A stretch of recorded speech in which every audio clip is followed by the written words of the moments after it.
Good morning guys. So medyo maulang umaga sa ating lahat. So flex ko lang to ang motor natin na hindi na nakakatakbo dahil sa kabisihan, dahil sa ulan. So for today, papainitin natin siya. Actually, na-start ko na siya kanina pa.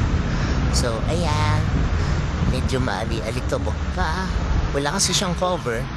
So nakaganyan lang siya pero makinis siya pag nahugasan. So, yan, sumalikabok yung tangke. Pero natin ang manibela pa, matigas na. And then, ayan yung unahan. So, gumagana pa naman yung ilaw. Actually, di ko na kasi siya nagagamit eh. Kasi nga, maulan. Plus busy pa. Ayan yung ilalim niya. Naka-underbelly exhaust kasi ito. So, ayan, single cylinder yan. Tapos, ayan yung makina niya, mainis pa. And then, ayan, yung panel niya. Color blue yung lighting. Nabupalil pa eh, no? Yan, galaw-galawin natin pa kasi tumigas na. Hindi tayo makaliko. Puro diretso lang. Ayan.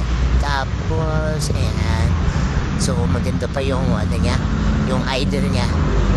Nasa around 1.5 to 2,000 RPM pa. So, ayan, kung makikita.